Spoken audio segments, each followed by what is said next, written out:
Oi, coisa linda! Seja muito bem-vinda a mais um episódio do melhor podcast sobre maternidade, que é o podcast Maternidade Real. Sou Luana Machado, sou psicóloga clínica há 11 anos, sou mãe do Benjamin no dia de hoje, gravando esse episódio. Ele está com 2 anos e 9 meses. E desde o meu puerpério eu comecei esse lindo projeto que é compartilhar a minha história real da maternidade, para que assim eu possa também alcançar o coração de outras mães. E além disso, eu lancei o meu curso Florescer, que é um curso voltado a ensinar você a equilibrar maternidade, vida pessoal, autocuidado. Lá eu tenho vários módulos ensinando muita coisa bacana e eu não vou ficar apenas nas minhas palavras, eu vou deixar você ouvir aí, uma aluna do Florescer, contando como o meu curso transformou a maternidade dela. Veja aí. Quando eu conheci o seu trabalho, foi através do podcast, né? E eu acho que, assim, a Luana mãe e a Luana psicóloga, elas estão costuradas uma na outra, né? É impossível separar. Mas, no seu podcast, existe uma pitada a mais da Luana mãe. Você traz os seus relatos, mas, claro que, enquanto psicóloga, você sempre traz uma reflexão, uma provocação, né? Um ponto ali para que a pessoa pense nisso, né? E no curso é uma pitada a mais, na verdade, é uma grande pitada a mais da Luana Psicóloga, onde você traz as ferramentas, você explica, de fato, como funciona cada coisa, você traz exercícios. Então, eu acho que o curso, ele vem como, assim, como uma estrutura, sabe? Assim, uma estrutura a mais, um passo a passo. São coisas que são simples, mas que, ao mesmo tempo, a gente meio que esquece, assim. Eu tenho aprendido muito com você sobre o autocuidado, né? E, às vezes, a gente glamoriza o autocuidado, achando que o autocuidado é um skincare, é o creminho, sei lá, uma massagem, essa glamorização do autocuidado. Mas o autocuidado, ele vai muito além disso.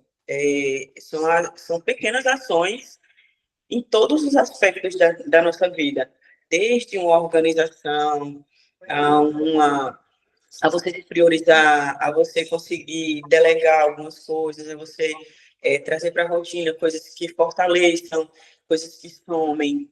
Então, assim, eu tenho aprendido muito sobre como praticar o autocuidado. E isso tem sido uma coisa que tem somado muito, muito, muito, muito, muito, assim, na minha vida, muito.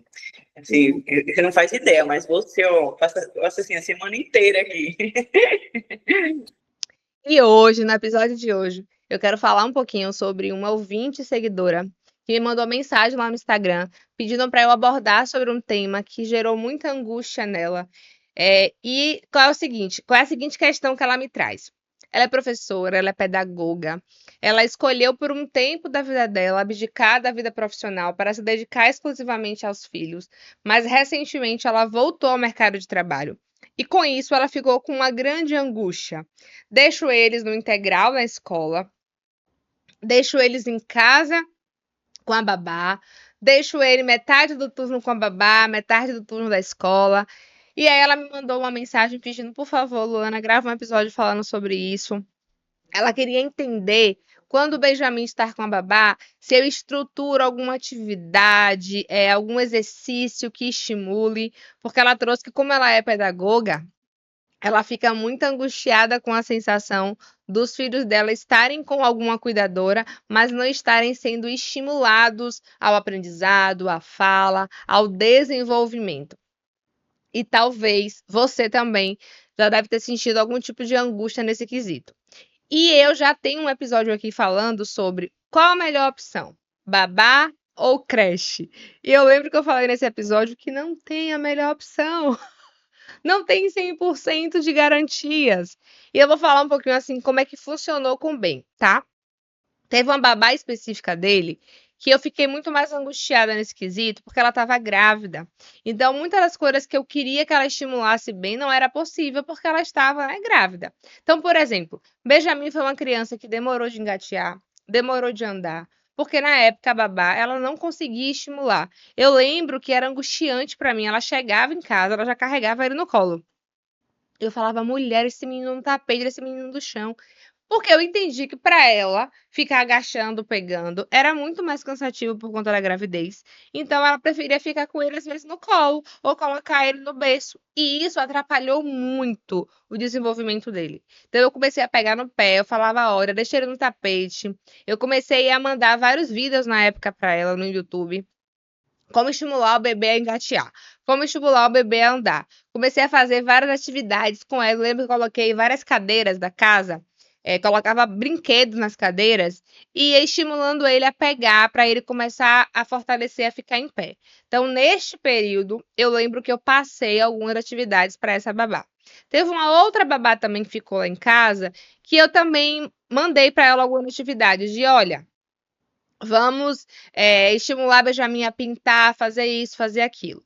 A partir do momento que ele entrou na escola, eu lembro que eu dei uma relaxada um pouco nisso. Então, o outro contraturno, que ele tá ou comigo, ou com a babá, ou com minha mãe, eu trabalho muito o brincar com ele, o brincar livre, o pintar, o desenhar, o correr, porque eu entendi que na escola ele está fazendo isso. E em tempos, eu não vou dizer para vocês que eu sou a mãe que todos os dias ele tem um momento para aprendizado. Não. Então, assim, hoje, por exemplo, nesse momento, eu imprimi de novo várias atividades de pintura, de ensinar para ele algumas palavras, para em alguns momentos fazer com ele no contraturno. E quando a gente fala de que não tem uma escolha 100%, é que bem na escola eu percebi o avanço dele, assim, que eu não sei nem explicar. Ele teve um avanço na sociabilidade, ele teve um avanço na fala, no aprendizado. Ele agora aprendeu a reconhecer o B de bem. E ele fica, mamãe, olha o B de bem ali, ó. Cadê o B de bem? Tem vários carros lá no condomínio que ele fica nas placas. Mamãe, o B de bem! Então ele aprendeu o B de bem, agora tudo é o B de bem. Só que não é 100% maravilha a questão da escola. Como eu já trouxe em outros episódios, a recorrência de adoecimentos dele nesse ano me fez pensar algumas vezes em retirar ele da escola, porque assim, é uma semana bom, uma semana doente, uma semana bom, uma semana doente. E além disso, Benjamin teve umas 3 semanas muito resistente aí para a escola. Eu falei, meu Deus, quando é uma batalha é uma outra. A mãe tem que lidar com uma savana de leões. Porque eu esperava que essa resistência dele fosse só no início do ano. E todas as segundas-feiras tem uma resistência para ir para a escola. E eu entendo, né? Ele passa o final de semana em casa, na segunda-feira é sempre uma saga. Tanto que, nas segundas-feiras, está escrito na minha agenda do Google. Saga para levar Benjamin na escola. Não agende cliente. Todas as segundas, 1 hora, eu não atendo. Porque nos outros dias, meu namorado consegue levar ele na escola, minha mãe, a babá, mas nas segundas é aquele choro, é aquele escândalo, não quero ir e demanda muito emocionalmente. Teve umas 3 semanas que foram todos os dias. Minha gente, era todos os dias. Sabe o que é todos os dias? Esse menino não quer ir para a escola, arrancava a roupa da escola, chorava. A criança de 2 anos, ele inventava que estava doente. Teve um dia que eu falei, não acredito não, Benjamin. Filho, bora para a escola. Tô dói, mamãe. Eu falei, menina, você não tá doente, não. Tô com sono, quero brincar com o cachorro. Aí eu acionei uma amiga que é psicóloga infantil, contei pra ela. Ela, amiga, deve ser ansiedade de separação, ele quer ficar com você. Mas aí eu marquei uma reunião na escola, fui na escola, conversei com a professora, falei, Pro, me conte, teve alguma mudança? Algum auxiliar mudou? Alguma coisa aconteceu? Teve um coleguinha dele que ele gostava muito que saiu da escola, eu não sei se foi isso.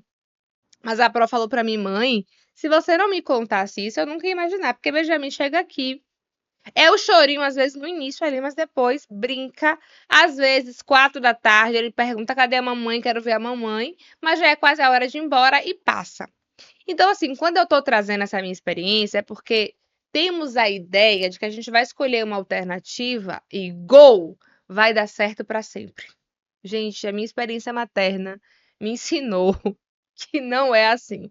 É tipo assim, funcionou muito bem agora, daqui a pouco muda. A mesma coisa é babá. Ah, tá dando certo com isso aqui. Alguém, a filha que fica doente, ela que fica doente. ela que vai se mudar, aquela que vai pedir demissão, sempre alguma questão. Agora, sobre essa questão específica de sempre estar estimulando, eu claro que respeito cada forma de maternar, eu respeito, até porque essa seguidora, ela é pedagoga, então ela tem uma outra perspectiva, como por exemplo, eu sou psicóloga, então o meu olhar também, não tem como, né, dissociar a profissional da mulher que é mãe. Por exemplo, eu, enquanto psicóloga, eu educo muito bem na questão das emoções. Eu comprei vários livrinhos infantis sobre raiva, alegria, tristeza, medo. Então, eu me volto muito para essa educação emocional. Teve um dia específico que eu estava lendo para ele o livrinho da raiva. E aí falei, filho, quando o Ben tá com raiva, o que é que ele faz? Aí ele joga o brinquedo no chão, bate no au-au. Aí eu falei, mas o Benzinho sabe que não pode fazer isso, né? Como é que o Benzinho agora vai lidar com a raiva? A gente vai respirar fundo, a gente vai bater os bracinhos, a gente vai pular, porque a raiva dá muita energia no Ben. E aí, às vezes, quando ele tá com alguma raiva, eu lembro pra ele e falo, filho, balança os braços, respira. E por que eu estou falando isso? Porque muito possivelmente, talvez uma professora de matemática se preocupe muito em ensinar isso para o filho. Como eu tenho uma prima que é nutricionista e a gente percebe a excelência do cuidado alimentar dela com o filho. Tô trazendo isso porque assim não tem como você ser a mãe 100% perfeita aqui. Vai se preocupar com a educação emocional, com a alimentação, com atividade física, com rotina. Respira. Não dá.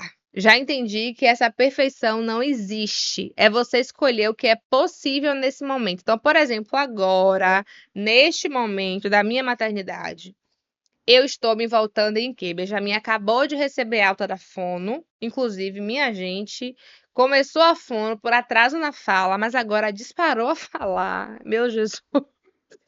Que tem dias que eu falo assim, Senhor, bem que minha mãe dizia que eu ia pagar minha mãe falava pra mim quando eu era pequena, você vai me pagar quando você se tornar mãe, porque você fala pelos cotovelos, Luana. Você não me dá o descanso. E Benjamin tá assim. Exemplo. Mamãe, que é isso? Aí eu falo no microfone, aí ele, e por que é pleto? Ô filho, porque o microfone é pleto. E por que não é amarelo? Jesus, eu não sei responder essa pergunta. Tá bom, bem, a gente vai pintar o microfone pra ser. É muitos porquês. Mamãe, que é isso? Um botão. E serve pra quê? E não para. Sabe o que não para? Tem horas que eu estou só querendo um minuto de silêncio. E a gente tá tomando café e Benjamin tá. E eu respiro fundo. Então, agora, nesse momento, a questão do atraso na fala foi resolvido. Cheque, ok. Neste momento agora, eu estou focada em fortalecimento da imunidade dessa criança, porque já estamos em setembro e foram 8 meses, né? Porque ele entrou na escola em fevereiro, de todo mês ficar doente. Então agora eu levei ele no homeopata, vou começar a usar homeopatia. Sempre quis que Benjamin voltasse para natação, mas o pneumopediatra que acompanha ele sempre me trouxe que, ok, a natação pode ajudar, mas também pode atrapalhar, Luana, porque ele vai sair da água quente, vai pegar uma corrente de vento frio, e a mudança climática, isso pode levar ele a adoecer. Então, vou esse mês de novo no pneumopediatra, vou perguntar se bem pode voltar para a natação. Então, nesse momento, é esse foco, é esse objetivo. Porque não dá também para a gente criar uma expectativa de nossos filhos serem super dotados, super maravilhosos em tudo, e isso vai gerar na gente um desgaste, um cansaço muito grande. Então, qual é a sua, agora, nesse momento, qual é a prioridade aí com o seu filho? Ah, meu filho está com uma seletividade alimentar. Meu filho está com uma seletividade alimentar preocupante. Então, eu vou no nutricionista, eu vou ver isso com a pediatra, eu vou buscar recursos, eu vou buscar estratégias. Luana, meu filho, neste momento agora, eu percebo que está com um atraso na fala. Eu vou buscar uma fono, eu vou estimular. Meu filho tá demorando para engatear. Eu vou buscar uma físio, porque foi isso que eu fiz. Quando o Benjamin demorou de engatear, eu chamei uma amiga que é físio. Ela foi lá, avaliou o Benjamin, olhou perninha, joelhinho, pezinho, tudo. E falou, olha, aqui é só estímulo mesmo, tá tudo bem com ele. Eu tô querendo trazer para vocês, eu sei que a gente tem uma ansiedade, e às vezes é uma ansiedade também social. Eu já passei dessa fase de ficarem me cobrando coisas sobre o Benjamin. Mas eu lembro de, ele ainda não anda? Ele ainda não fala? Ele ainda não engatinha? Ele ainda não corre? Ele ainda não fala 3 idiomas? sempre vão cobrar. A questão é realidade, eu não dou conta de fazer tudo isso ao mesmo tempo. E a gente também tem que tomar cuidado, que é um tema que eu já gravei aqui, mas voltarei a falar sobre isso em algum episódio, sobre essa comparação. Por exemplo, Benjamin, ele é reconhecido na escola, no condomínio, como uma criança retada, pintona, que não para, cheia de energia. Inclusive, Rodrigo, aqui que eu tô gravando esse episódio, ele fala: mentira, esse menino não é assim. Você veio de um menino dessa forma errada. Gente, não sou eu apenas que tenho essa percepção. Se você quiser ir lá conversar com a professora, inclusive eu tive reunião com ela, ela vai dizer: mãe, Benjamin não é mole. Aí eu falo: Pró, que bom que eu conheço meu filho, né? Porque eu não estou surpresa com isso. A babá fala isso. A babá, inclusive, ela foi tirar folga no final de semana de uma criança autista, né? Que eu indiquei lá no meu condomínio. E aí eu perguntei: e aí, fulana, como é que foi, né? Aí ela falou: Luana, ele é super tranquilo comparado a Ben. Aí eu falei: quem passou na escola de Benjamin pode cuidar de qualquer criança. Minha mãe também, ela foi ajudar uma amiga minha, né? Minha amiga pagou uma diária pra ela e cuidar do bebê dela de 1 ano e alguma coisa. E eu falei: e aí, mãe? Ela falou: filha, ele é tão calminho, tão tranquilinho, não me estranhou. Menina, Benjamin é retado. Então, assim, eu tenho que, inclusive, lidar com isso, de tomar cuidado para não começar a criar esse rótulo sobre meu filho. Porque é todo mundo falando isso. Meu namorado, inclusive, eu proibi ele. Porque ele estava chamando o Benjamin de Furacão 2000. Ele ficava chamando ele de: ai, mina, furacãozinho chegou na escola. Amor, para de falar isso dele. Eu não quero mais. E sim, ele é assim mesmo. Eu falei isso. Ele é assim, ele é enérgico, ele é cheio de energia. Ele, como diz meu namorado, amor, parece que ele fica pensando em como traquinar, né? Porque você, plim, Benjamin inventou alguma coisa, criou alguma coisa. Esses dias ele tava quieto no quarto. Eu falei: Benjamin não pode ficar quieto, porque é aprontação. Dito e certo. Quando eu cheguei lá, ele estava com a tinta guache dele pintando o Braddock, nosso cachorro, de azul. Entendeu? E aí eu falei: meu filho, eu vou ter que dar banho em Braddock. Aí ele: mamãe, ele tá azul, vamos pintar ele de amarelo? Eu falei: não, bem. Então, assim, por que eu tô trazendo isso? Porque se isso fosse, se eu não tomar cuidado, eu posso começar a olhar para isso dele como um problema. E na verdade, não tem nenhum problema, meu filho é saudável, é o temperamento dele, é a personalidade dele, é o jeito dele, e tá tudo bem, né? O que eu tenho feito agora é: vamos gastar a energia dessa criança, né? Então, por exemplo, de manhã que ele não vai pra escola, eu falo com minha mãe, com a babá, desce com ele pro parquinho, vai brincar lá embaixo de bola. Vamos gastar a energia dessa criança aí para ele dormir cedo de noite, para não ficar pintando aqui de noite. Estou falando tudo isso para te dizer, eu não sei, tá? Educa, a pessoa que falou comigo no Instagram pedindo para falar esse tema. Eu não sei se eu respondi a sua questão. Se eu não respondi, fala comigo. Luana, eu queria que você falasse sobre isso aqui, que eu gravo um outro episódio. Mas já que eu trouxe sobre esse tema aqui específico, nessa ansiedade que temos de dar conta de tudo, de ser uma criança superdotada que fala vários idiomas, respira fundo, porque às vezes nós já estamos em uma sociedade tão ansiosa e estamos passando isso para os nossos filhos também. Minha mãe é uma pessoa super ansiosa, meu namorado é super inquieto, e eu respiro fundo, porque às vezes eu vejo o Benjamin assim, sabe, impaciente, inquieto. Eu falo: filho, respira com a mamãe, calma. E às vezes eu falo isso pra minha mãe, dá uma desacelerada aí que Benjamin, ele aprende, né? E aí às vezes estamos indo com as crianças nesse ritmo de tem que falar francês e alemão, tem que fazer 50 mil esportes, e a gente tá esquecendo do mais importante, dela ser criança, dela brincar, dela ter essa leveza que enquanto nós adultos não temos mais, é agenda, é compromisso, e esquecemos que na infância ela tem essa oportunidade de só brincar sem ter compromisso com a questão da escola, do horário. Então, assim, que nós possamos cuidar, darmos o nosso melhor na maternidade, mas não podemos esquecer de deixar os nossos filhos apenas serem crianças. O que você achou desse episódio? Escreve aqui nos comentários. Eu vou deixar aqui também o link do meu curso Florescer para que você possa vir florescer junto comigo. Obrigada por estar me escutando e compartilhe com o máximo de mães que você puder o meu podcast. Um beijo!